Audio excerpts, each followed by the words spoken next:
Friends நம்ம இன்றைக்கி பார்க்க போகிறது சாம்சங் டாப்லோட வாஷிங் மிஷின். அதாவது என்ன ப்ராப்ளம் வந்துச்சுன்னா போர்டு வந்து ஃபுல்லாக டெட் கண்டிஷன் ஆனே ஆகலன்னு கொடுத்துருந்தாங்க. இது நம்மளுக்கு கிருஷ்ணகிரிலேருந்து கொடுத்துருந்தாங்க. ஸோ என்னென்ன நம்ம கம்ப்ளைண்ட் இருந்துச்சு பார்த்தீங்கன்னா, ஒரு எஸ்எம்பிஎஸ் ஆயிடுச்சு, அப்புறமா அது பூஸ்டப் கெப்பாசிட்டர், அப்புறமா பார்த்தீங்கன்னா பாக்ஸ் ஃபியூஸு, அதுக்கப்புறமா பேக்கில் சின்ன சின்ன ரெசிஸ்டர் எல்லாமே பர்னட் இருந்தது. இப்போ பார்த்தீங்கன்னா டோட்டலாகவே நம்ம அதை ரீப்ளேஸ்மெண்ட் பண்ணியிருக்கோம். அதாவது இப்போ பார்த்தீங்கன்னா இந்த சாம்சங் ஐசி வந்து மார்க்கெட்டில் கிடைக்கல. ஸோ அதெல்லாம் இந்த மாடியூல் வச்சு யூஸ் பண்ணியிருக்கேன். இப்போ பார்த்தீங்கன்னா பக்காவாக மாடியூல் ஃபிட் பண்ணிட்டு இருக்கேன். ஸோ நம்மளுக்கு ஆன் பண்ணும்போது இண்டிகேஷன் வருது, ஓகேங்களா. இண்டிகேஷன் வந்தால் போர்டு வந்து ஆன் கண்டிஷன் ஆகிடும். பார்த்தீங்கன்னா red colour light. So on பண்ணுறேன். ஸோ டிஸ்பிளேவும் வந்துடுச்சு. ஸோ நம்மளுக்கு போர்டு வந்து பக்காவாக ரெடி ஆகிடுச்சு.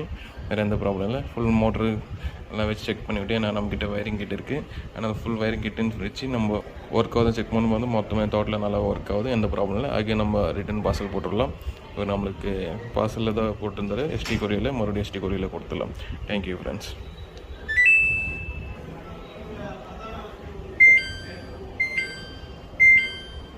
ஏன்னா டி எரர் இன்னும் டோர் நல்லா க்ளோஸ் பண்ணல, ஜஸ்ட் நான் செக்கிங்காக போட்டிருக்கேன்.